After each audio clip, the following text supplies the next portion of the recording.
The movie begins in a small town in the Netherlands. A middle-aged man named War lives with his wife Tine on an isolated farm surrounded by open meadows. War likes to watch birds as a hobby. He often goes out in the woods with his binoculars and a book about birds. One day, War is birdwatching when he hears chirping noises nearby. He goes to check for the noise and finds a tiny creature lying on the ground. The creature fits in the palm of his hand. It has a body and a face like a human female, but has wings for arms. War looks up at the sky to find her mother, but doesn't see anything. Such a strange creature fascinates War, so he brings her home to show his wife. Tine is shocked to see the little girl with wings. War claims that the bird girl might be an extremely rare species because he has never read about such creatures before. He makes Tine remove things from a basket on the dining table and uses the basket as a crib for the little girl. Tine suggests they contact the police and hand the girl to them, but War wants to wait for the girl's parents to arrive. Later, we see Tine lovingly singing a lullaby to her. Tine and War have no kids, so they decide to take care of the little girl as their own, in case no one comes to get her. Tine dips a finger into the water and feeds the little girl. At night, they look at the sleeping child in fascination while deciding her name. War wants to name her Birdie, but they settle on the name Vigeltje. The very next day, Tine buys a Barbie doll that comes with a changeable dress for Vigeltje and a tiny baby bottle to feed her. Meanwhile, War makes Vigeltje a larger stroller so they can take her outside like a normal child. But when they put her on the stroller with a blanket, her wings are still visible. So, Tine cuts War's sock and sews it into a tiny poncho to hide Vigeltje's wings. Now a lot of time has passed and Vigeltje has gotten bigger. She now barely fits in the dining table basket.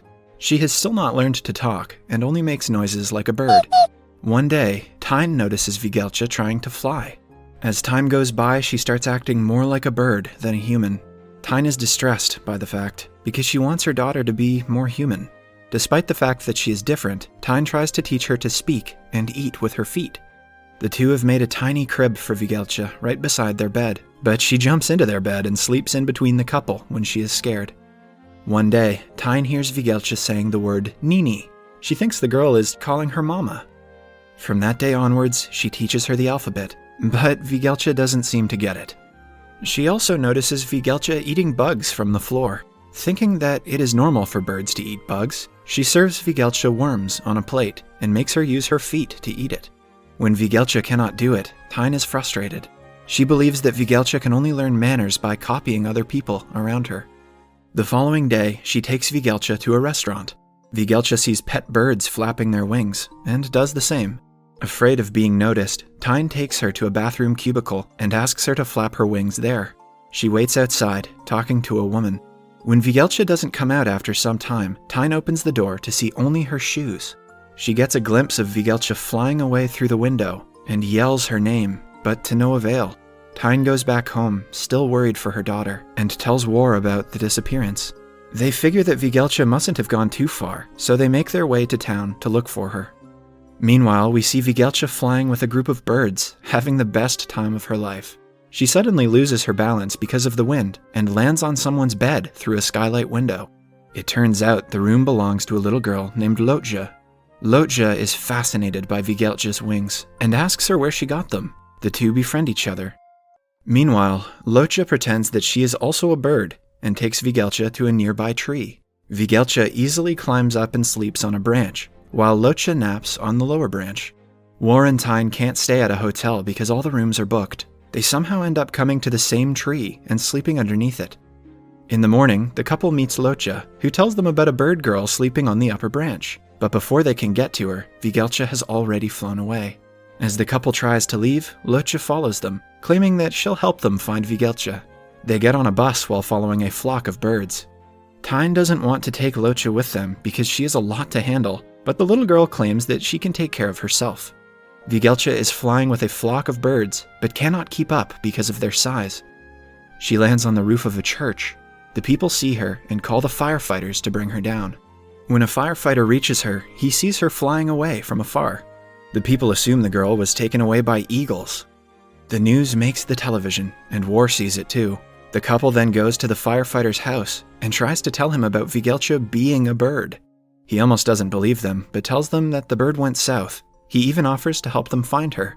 The group then makes their way south. Meanwhile, Vigelcha reaches a tiny house in the middle of nowhere. She is sitting at the window, watching some birds. When they fly away, she joins them, but just then, gunshots are heard.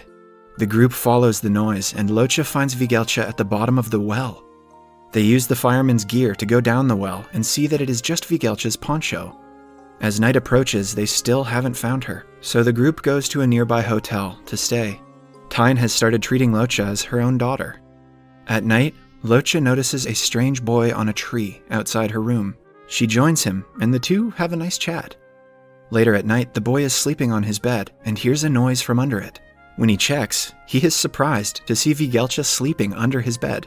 He remembers Locha telling him about her, so he quickly goes to call her. The two return to see that Vigelcha is still there. In the morning, the boy's mother comes to clean his room. The kids run to call Vigelcha's parents, but Vigelcha has flown away again before they can get to her. Now it is time for the group to continue the pursuit. However, Locha doesn't want to leave the boy. He is the only friend she has ever had, and unlike Vigelcha, he doesn't run away. Tyne understands the little girl and lets her stay. The three of them then continue their journey, but the fireman gets weak and decides to stay in a nearby shed. The other two end up in a jungle where they cross a river. War has had enough of the pursuit and tells Tyne that they should rest for the day. They go back to the shed and sleep. At night, the firefighter wakes up to a chirping noise. He sees Vigelcha hanging upside down on a tree. She has injured her wings while flying. The firefighter rescues her and dresses her wound.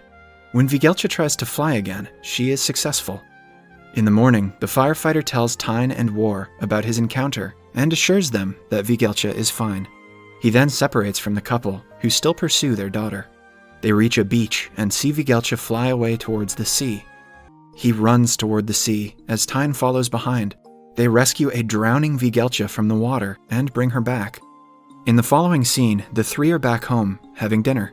The couple is over the moon to have their daughter back, and celebrates by drinking. But the next morning, they see her trying to fly away through the window again. The couple feels bad for trying to limit their daughter's freedom. They finally decide to let her go, happily. War and Tyne take her to the meadow she was found in, give her one last kiss, and let her fly away. Subscribe for more videos like this, turn on notifications, and leave a like to help the channel out. Thank you for watching.